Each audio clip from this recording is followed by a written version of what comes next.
Olá, uma boa tarde a todas e todos que já estão nos acompanhando.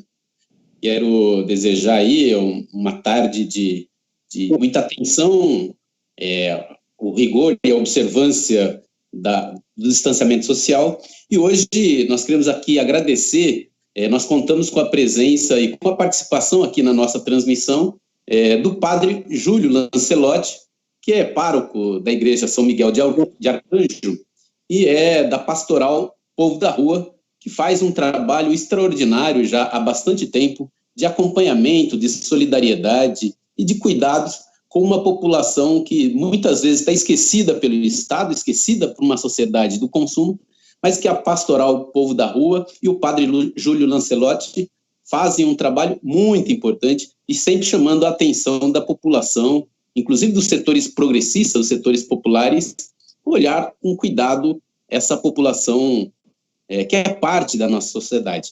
Padre Júlio, uma boa tarde, portanto, para o senhor. A gente quer agradecer mais uma vez e queria deixar uma pergunta para o senhor aqui, para a gente iniciar essa conversa. O senhor tem levantado uma questão muito importante, e particularmente nesse momento da pandemia, né, da propagação do vírus, que é a situação da população que vive na rua e que, nesse momento de propagação do vírus, é um risco imenso elas permanecerem nas ruas sem assistência, enfim.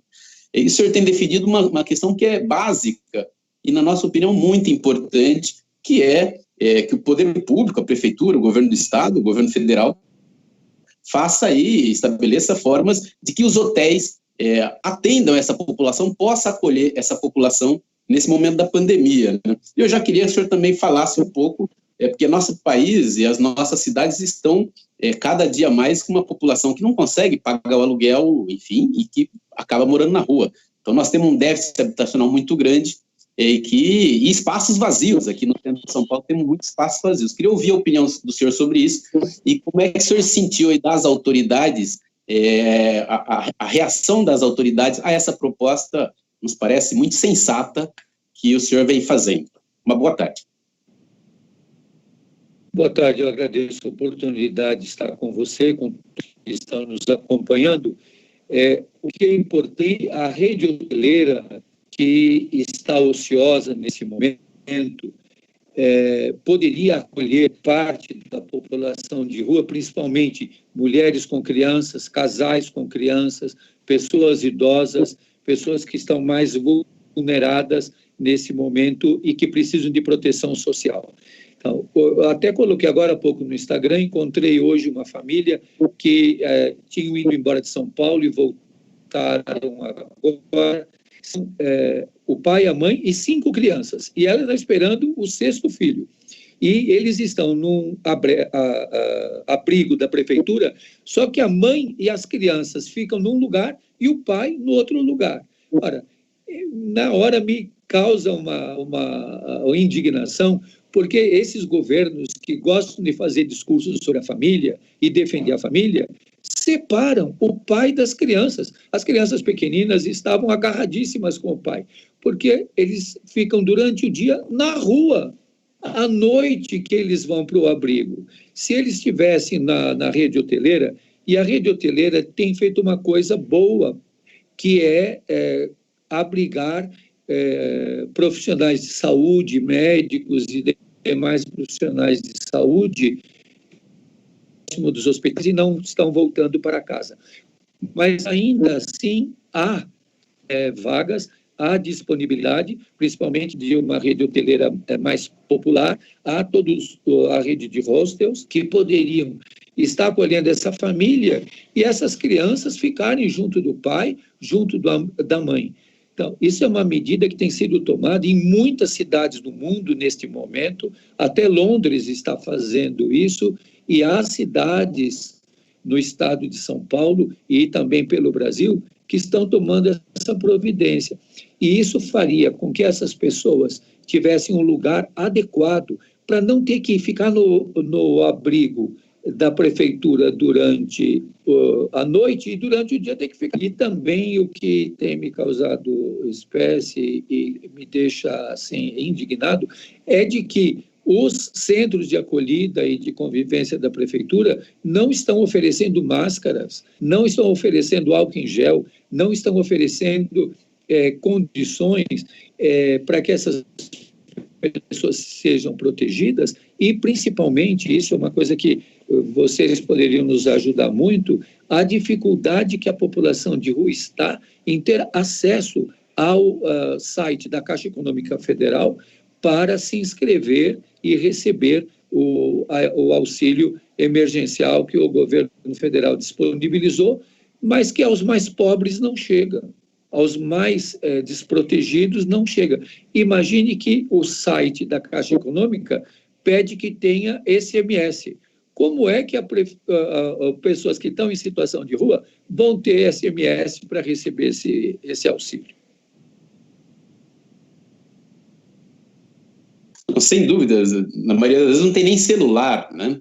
E não tem acesso a coisas básicas. Acho que, já entrando nesse tema, a gente gostaria também de falar sobre ele. Queria primeiro lembrar que o presidente da República, o ministro Paulo Guedes, achava que R$200 era suficiente, ou queriam empurrar para a população, dizendo que estava auxiliando a população mais empobrecida, o que, na nossa opinião, é um absurdo, né? Enquanto é trilhões para bancos, R$200 para a população informal, enfim, para a população mais empobrecida do nosso país, né? Creio que o senhor tem toda a razão aí das dificuldades, principalmente de quem está em situação de rua. Mas essa é uma dificuldade não só dessa parcela da população. A gente recebe também muitas mensagens de trabalhadoras e trabalhadores que estão na base dos nossos sindicatos, enfim, sobre a dificuldade mesmo do cadastramento. Eu, na minha família, minha família é muito pobre, eu também tenho encontrado muitas dificuldades para fazer esse cadastro aí, né? E eu acho que o senhor tem razão, a gente inclusive está discutindo no âmbito das centrais agora, aproveitar o 1º de maio para também, enfim, levar equipes aí para ajudar a população a acessar esses aplicativos, né? Que não é uma coisa simples também, em geral é a população mais jovem que tem familiaridade, né? Agora, eu queria que o senhor comentasse um pouco, quer dizer, essa renda emergencial, ela é muito importante, ainda insuficiente, na nossa opinião, mas ela é muito importante. O senhor, eu acho, assim, eu queria que o senhor comentasse, quer dizer, há várias... o senador Suplicy é a pessoa mais conhecida na defesa de um programa de renda básica, de renda mínima, né? O mínimo necessário para a pessoa ter dignidade humana, que é o que garante a nossa Constituição Federal, né, que o Estado tem a obrigação de oferecer e de propiciar a dignidade humana.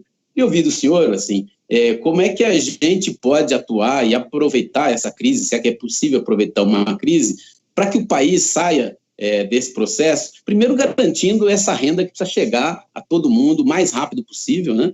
Mas que a gente tenha no país uma renda básica que garanta a cidadania, que garanta um mínimo de dignidade humana a milhões e milhões de pessoas num país como o nosso que tem riquezas suficientes para fazer isso, né? Então, o Papa Francisco, no domingo de Páscoa, propôs uma renda universal para todos os trabalhadores, que todos os trabalhadores do mundo inteiro recebam uma renda universal. E há condições para que isso aconteça. Então, algumas providências, a meu ver, são muito importantes. Taxação das grandes fortunas imediatamente. Que os bancos adotem hospitais que estão fechados. Os bancos que têm lucros de bilhões. As grandes fortunas que, taxadas, resolveria todo o problema de respiradores e de assistência médica. Então, essas medidas são urgentes. Agora, elas não vão acontecer se não tiver uma pressão muito grande e se não tiver uma mobilização, porque automaticamente nós não vamos mudar de rumo. Não vamos mudar de rumo. Ainda há muita ganância e nós vimos até no preço do álcool em gel, vimos no preço de insumos necessários, houve uma disparada e um aproveitamento dessa situação. Como estamos vendo a invasão de terras indígenas, como estamos vendo, e agora mesmo aconteceu, e isso é importante, queria dizer aqui nesse momento, estamos colocando vídeos, uma ação violenta da Polícia Militar e da GCM no bairro da Luz, na Cracolândia, na hora que estava chegando marmitex para as pessoas. Então, é preciso ter pontos muito importantes nesse momento, e eu acredito que o movimento sindical, intersindical, nesse momento tem que se unir para que algumas questões sejam bem claras e exigidas. A taxação das grandes fortunas, a responsabilidade social que todas as grandes empresas têm, que os bancos têm em relação à questão da saúde.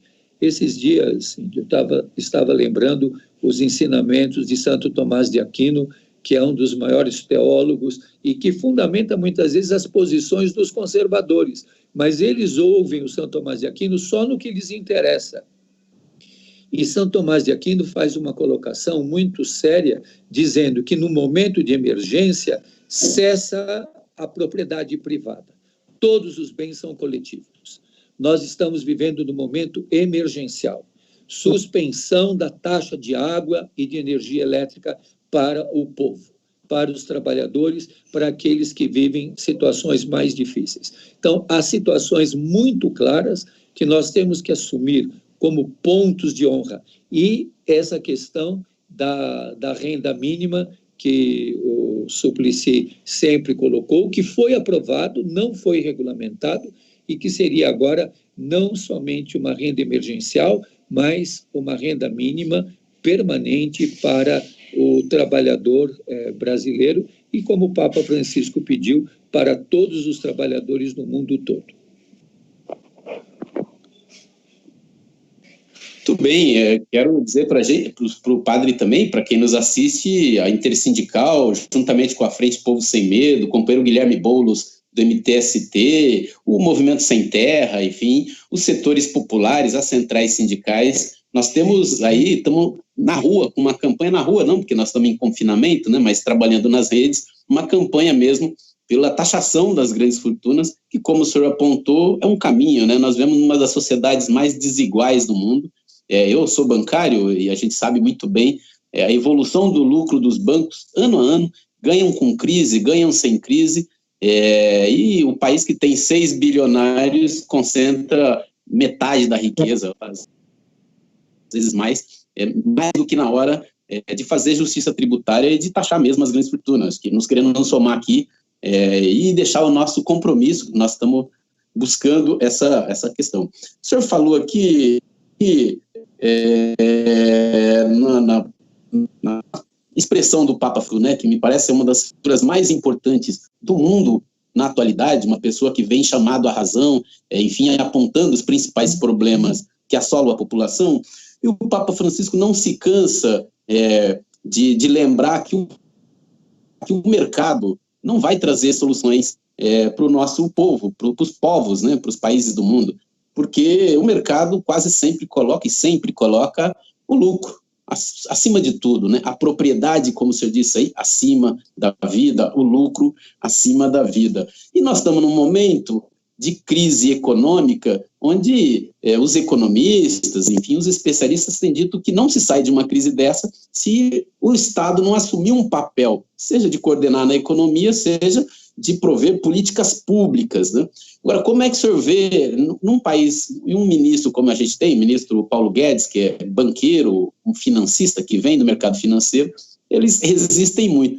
A opinião do senhor, como é que a gente, além da luta social, né, e deixar também um recado, a voz do senhor é sempre uma coisa que é importante para as pessoas ouvirem, né?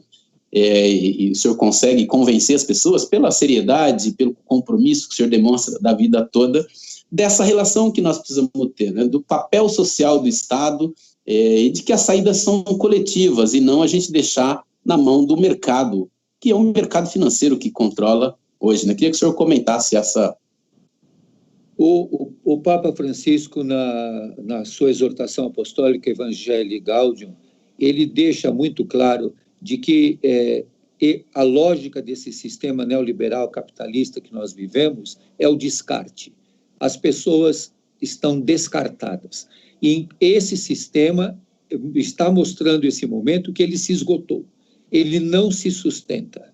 É um sistema que mostrou, nesse momento, a desigualdade na sua face mais dura, mais cruel, na sua face mais difícil. A desigualdade, esse contraste que nós vivemos, que é escandaloso. Então, eu acredito que é um momento da humanidade toda e dos sistemas pensarem, porque o mercado não vai trazer soluções. O sistema neoliberal não vai trazer soluções.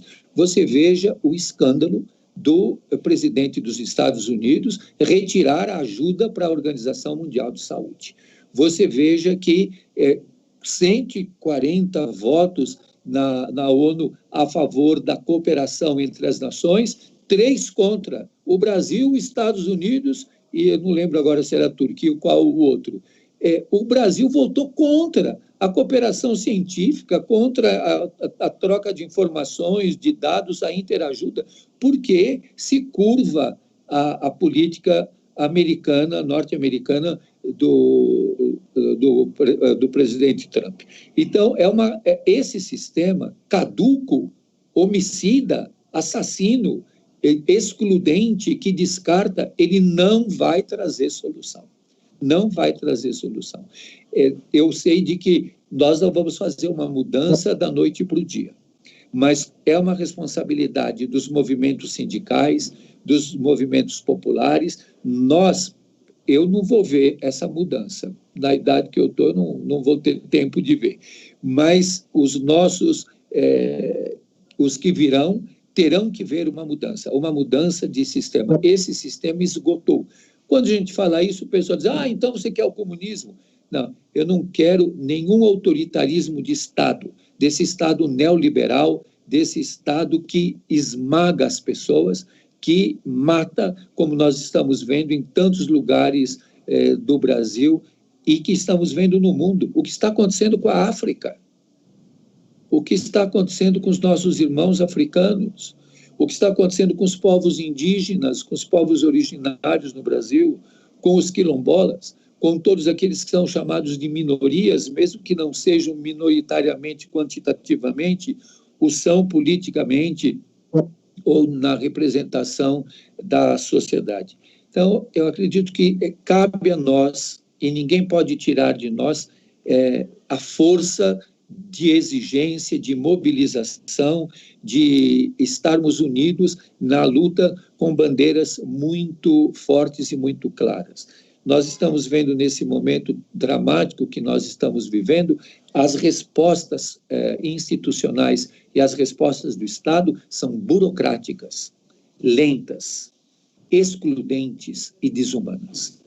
Então, o Estado desse sistema não vai trazer nenhuma resposta. E nós vivemos numa situação em que o presidente se arroga o direito de dizer eu sou a Constituição, nós chegamos num momento dramático de autoritarismo e de idolatria do capital e dos que defendem esse sistema tão desumano como estamos vivendo agora.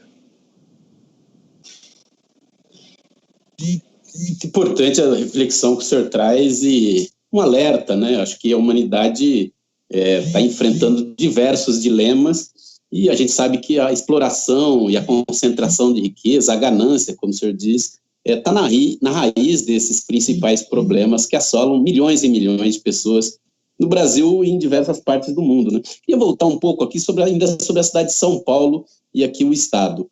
A gente viu o senhor denunciando uma situação que se deu aqui na Cracolândia, no centro de São Paulo, onde o prefeito Bruno Covas e o governador João Dória fecharam os instrumentos, aparelhos públicos ali na região que garantia acesso à água, garantia que a pessoa ali, é difícil, né? A pessoa está numa situação adoecida, de adoecimento, então tem muita dificuldade mesmo para, enfim, verificar e observar o distanciamento social, né? Mas pelo menos água, né? Eu vi na denúncia que o senhor fez, a população não tinha água, né? Água para beber e água para se higienizar, né? Como é que está essa situação Eu sei que houve aí uma mobilização, tal, mas como é que está isso? Eles continuam sem, inclusive aquele caminhão de pipa, que volta e meia, eu passo muito ali pelo centro, percebo isso, volta e meia tinha um caminhão pipa ali para as pessoas, o mínimo, não o mínimo.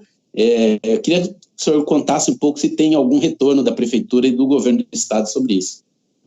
Eles são irredutíveis nessa posição, e eu acho assim que o que é importante é termos qual é o pano de fundo de todas essas ações, de sucatar os equipamentos públicos para depois fechá-los, para privatizá-los ou destruí-los.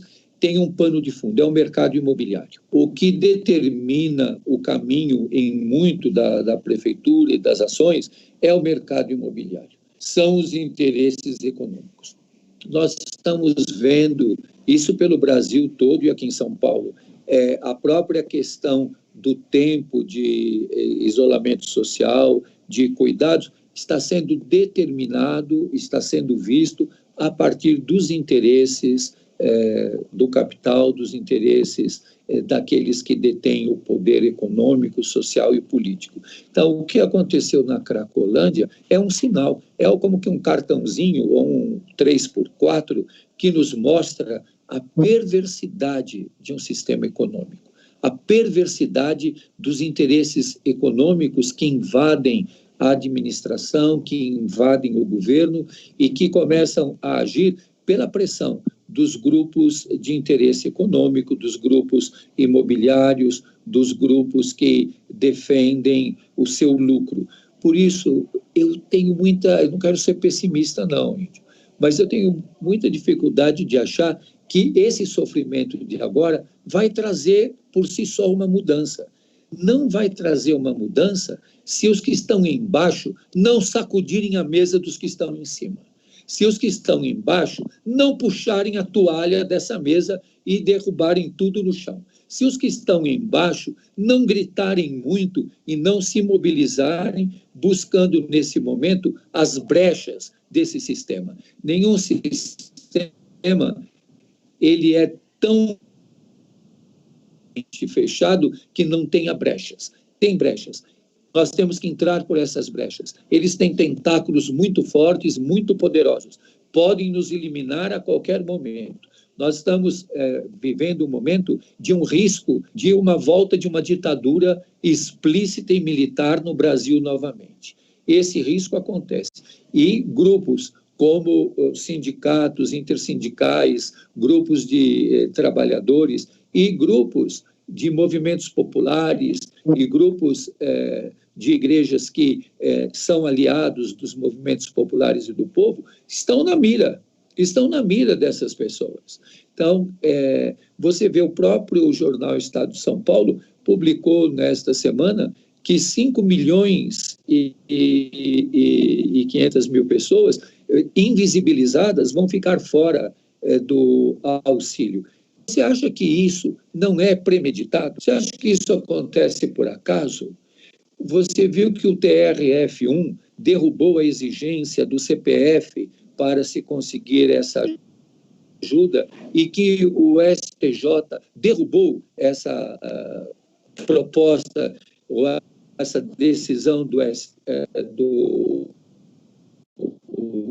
TRF1, então, exigência do CPF. Quando isso está presente, o que é que está no pano de fundo? O que é o mais importante? A vida do povo, a vida do desempregado, a vida do desvalido. E eu queria aproveitar e dizer para você, nós temos feito uma sugestão muito clara para a Caixa Econômica Federal, mas que a gente não consegue chegar lá. Que os moradores de rua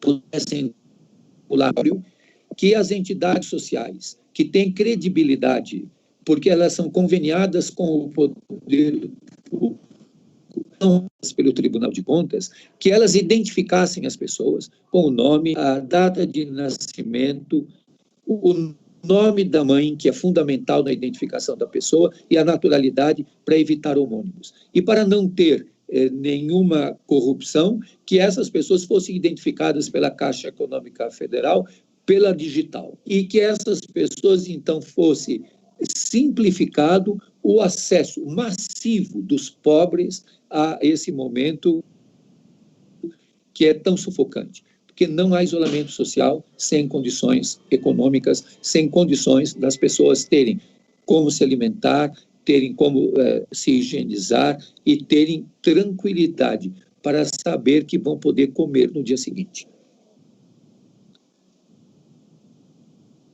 Muito bem, acho que, primeiro, o senhor tem dito muito bem, existe tecnologia, existem diversos cadastros, seria muito possível fazer o pagamento dessas pessoas com essas ressalvas, essas retaguardas que o senhor aponta, e a impressão digital, né, que evitaria qualquer fraude, né? E acho também, comentando rapidamente o que o senhor diz, quer dizer, está muito claro o que acontece ali na região da Cracolândia, como o senhor denunciou aí, de fato, é especulação imobiliária, né? São as grandes incorporadoras que querem se apossar daquela área e já vem fazendo nos últimos anos, aí desde o governo anterior, para expulsar a população dali, para, no fundo, está a valorização da terra, né? O rentismo, aqueles que vivem da valorização da terra e da exploração do preço da terra, né? O fato também é observado, e o senhor tem acompanhado também, o que acontece no Jaraguá, com os nossos irmãos guaranis, que estão ali lutando para garantir o território, e a construtora Tenda quer se apossar dali, fazer um prédio a 100 metros da aldeia, a 100 metros da comunidade indígena, um absurdo, né? Mas que demonstra, como o senhor denuncia aí, a natureza dessas empresas de colocar o lucro e a propriedade acima de tudo, né? Eu acho que o senhor tem muita razão, e a gente vem com essas transmissões ao vivo reforçando isso, quer dizer, o povo, nós não vamos, a população mais pobre, a classe trabalhadora brasileira, que tem emprego ou que não tem, não podemos mais sofrer as consequências, passar fome quietinho, quer dizer, é isso que nós vamos nos organizar para mudar esse sistema e construir uma sociedade mais igualitária, com mais justiça social, com liberdade, claro, como o senhor levantou aí. Só apontar, eu sei que a gente já tomou bastante do tempo do padre aqui, mas para a gente ler aqui algumas participações, bastante gente já respondeu algumas perguntas. O Osmar Negreiros, que é um trabalhador químico aqui, mandou um parabéns, senhor. Fernando Diegues, sempre acompanha aqui, sempre ouvir um padre comprometido com a proposta central do evangelho. Eu acho que é isso, né, senhor, também, a expressão do senhor, a vida do senhor, a militância do senhor, eu acho que é a expressão do cristianismo, do verdadeiro cristão, né, da solidariedade, da fraternidade, de não abandonar. A Raquel Ribeiro, a Adriana Fernandes, muito sensato, Sérgio Augusto Sobrinho, Wagner Cabanal, um abraço aí a eles, Renilson falando que o esgotamento do modelo neoliberal, Munazen, imagino que o senhor conheça a Munazen aí, uma militante, dirigente política, né? Meu profundo respeito ao seu compromisso diário com os irmãos invisíveis em nossa sociedade, há de vir dias melhores. Um abraço aí para a Muna, para nossa prefeita Luiz Erundina, né? Samer lembrando, renda básica já, Odelita, Jaqueline Braga, que eu mando um abraço, a Valdiné Oliveira, Maria Aparecida Martinelli, concordando, tem que taxar as grandes fortunas, é um começo, o Cacá também, cumprimentando a Lilian, a Helena Duarte Cruz, Nivaldo Alves. O Nivaldo Alves lembrou, Padre Júlio, que os pais dele, o senhor tomava café ali na casa dos pais dele. Hoje ele mora em Santos, mas ele morava ali na região do Belém. Nivaldo foi da pastoral operária, e foi, inclusive, metalúrgico lá da oposição operária metalúrgica, ligada ao nosso Valdemar Rossi, saudoso. A Lívia Prado, o senhor até respondeu, como o senhor vê a necessidade da pia, da água ali para a população que mora na rua. O Marcos Ferreira, o Antônio Takahashi também, o metroviário sempre conosco aqui, Bárbara. As manifestações todas de apoio, padre. E eu queria, assim, nós já tomamos um tempo do senhor, mas o senhor falava aí, enfim, da necessidade de mudanças estruturais dessa sociedade, que essas mudanças não virão por acaso, né? Não é porque nós estamos numa pandemia que nós vamos acordar no outro dia com um mundo diferente. Há que ter ação social e ação coletiva, que eu acho que é a diferença, né? E os pobres, e o senhor sabe muito bem disso, né? As mulheres e homens pobres desse país lutam a vida inteira. A diferença é quando fazem lutas coletivas, né? Porque aí você constrói um projeto coletivo e luta coletivamente para fazer isso, através de um sindicato, enfim, de uma comunidade de cristãos, enfim, os grupos coletivos que o senhor bem citou. Agora, até para a gente ir buscando aqui a consideração, um dos valores que eu imagino, e é o tema dessa conversa central, né, que é o papel da solidariedade humana, né, que é o papel da fraternidade, da justiça social, ao contrário do que a gente viu e viveu, os valores foram pregados aí pela mídia, pelo poder econômico, do individualismo, né, de que a felicidade vem através do consumo, enfim, de que para você subir na vida você tem que passar por cima do outro, o egoísmo, o individualismo, essa ideia de que você precisa acumular riqueza, e nos parece que isso é tão banal, né? Assim, a importância da gente poder viver, eu acho que isso que dá sentido para as organizações, que é a luta por uma sociedade livre, democrática, justa, mais igualitária, seis pessoas controlar quase toda a riqueza do país, né, e do mundo, e isso num país de riquezas, e um país com muitas possibilidades, né? O senhor acha que, enfim, nós estamos numa campanha, como o senhor falava aí, primeiro de uma rede de solidariedade das organizações, a Frente Povo Sem Medo, a Frente Brasil Popular, enfim, estamos buscando construir essa rede de solidariedade, sem, claro, substituir o papel do Estado, né? Acho que isso também nos ajuda a fazer pressão para que o Estado cumpra o seu papel. Agora, também, a humanidade, nós não podemos, isso não é natural, mas nós não podemos achar que nós vamos sair disso e vamos repetir do mesmo jeito, quer dizer, nós precisamos colocar valores da vida, valores da fraternidade, da solidariedade acima do lucro. O que o senhor pensa sobre isso? E um pouco uma mensagem de esperança, porque através dos movimentos sociais a gente vem buscando construir essa plataforma de luta, né? E temos certeza da necessidade dela, né? Porque gente é para ser feliz, não é para morrer de fome, não é para apanhar do marido, não é para apanhar da polícia, porque é jovem negro, né? Porque usa, enfim, é usuário de uma droga. A gente é para ser feliz e merece todo o respeito, e merece que a sua dignidade humana seja preservada e garantida, né? Queria que o senhor nos desse um pouco essa pista, senhor, que não quero colocar ali, mas a nossa esperança é de que a gente saia daqui mais unido, com solidariedade entre os povos, entre a classe trabalhadora, o povo pobre, e com muita disposição de lutar coletivamente para taxar grandes fortunas, para que o Estado cumpra o seu papel, para ter uma sociedade com menos injustiça social, por que não dizer sem injustiça social, né, com igualdade social, com liberdade, com mais tolerância, diante de um governo que o senhor citou aí, que, na nossa opinião, já deu, um governo que, até pela defesa da nossa democracia, que a gente não pode fechar os olhos para a escalada autoritária que está em curso no nosso país, né?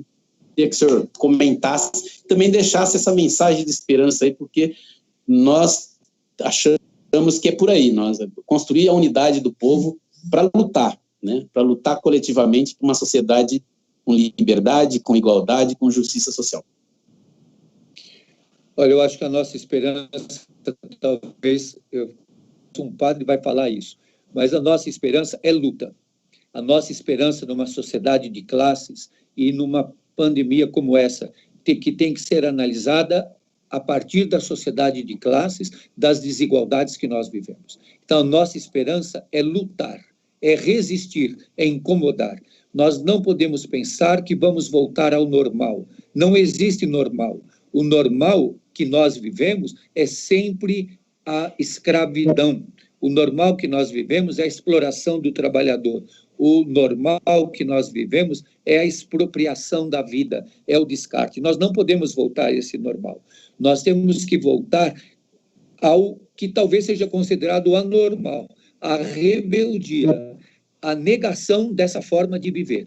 Então, a esperança que eu desejo a todos que estão nos acompanhando, lutem, não tenham medo de lutar, resistam, enfrentem as forças dos poderosos, não desanimem. Deus caminha conosco na luta, na peleja. A luta é difícil, muitos de nós seremos feridos, muitos ficaremos pelo caminho, mas não vamos desistir.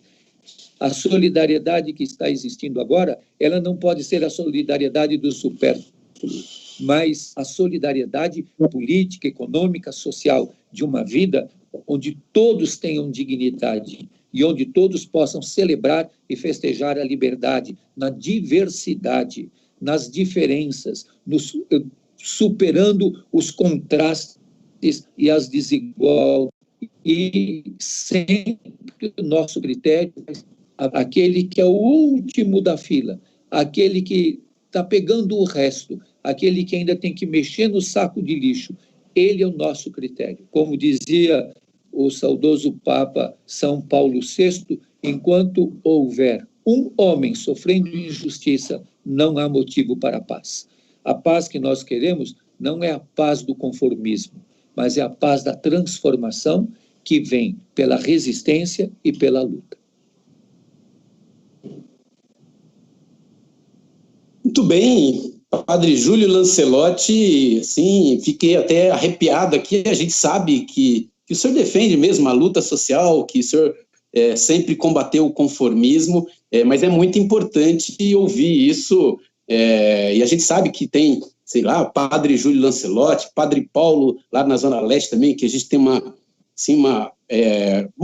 observa, né, na sua trajetória, um compromisso com a luta social, com a transformação e com uma sociedade onde mulheres e homens e toda a nossa diversidade possa ter dignidade humana, possa viver em plenitude, né, e que a gente possa ter mais tempo para cuidar dos nossos, né, e não ficar o tempo todo sobre a superexploração do trabalho, a superexploração. E por isso, o caminho é a luta. Muito bem, agradeço muito ao Padre Júlio Lancelotti, não apenas por essa entrevista, pelo prazer de conversar com o senhor, mas também pela luta que o senhor faz aí na Pastoral Povo da Rua, junto com toda a militância, com todos os colaboradores. Muito obrigado por essa resistência, e não tenham dúvida que essa resistência é muito importante para a gente também que faz a resistência no movimento social, porque a gente tem uma identidade e um sonho de viver numa sociedade igualitária e justa, e nós chegaremos lá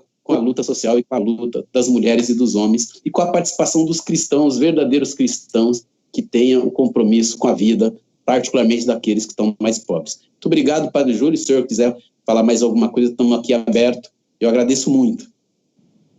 Vamos continuar, companheiros e companheiras, nessa luta, sem desistir, sem desanimar, lutando sempre. Que Deus abençoe e proteja a todos, que o nosso Deus é o Deus que luta ao nosso lado. Amém. Muito bem, quero agradecer mais uma vez o Padre Júlio Lancelotti, convidar a todos aí a curtir, a comentar, a compartilhar, a fazer essas reflexões do Padre Júlio e da Pastoral Povo da Rua, chegar a mais pessoas, aumentar esse alcance, uma mensagem de solidariedade, mas sobretudo uma mensagem de luta, e é possível sim construir um outro mundo, um outro país, através da luta social das mulheres e dos homens. Uma boa tarde para todo mundo, vamos nos organizar, vamos aumentar o grau de consciência e vamos lutar para o mundo que a gente sonha e merece. Muito obrigado, Padre Paulo, muito obrigado a todos que nos acompanhou. Padre Paulo, Padre Júlio, desculpa, já até confundi aqui. Mas o Padre Paulo... Nossa admiração do Padre Paulo.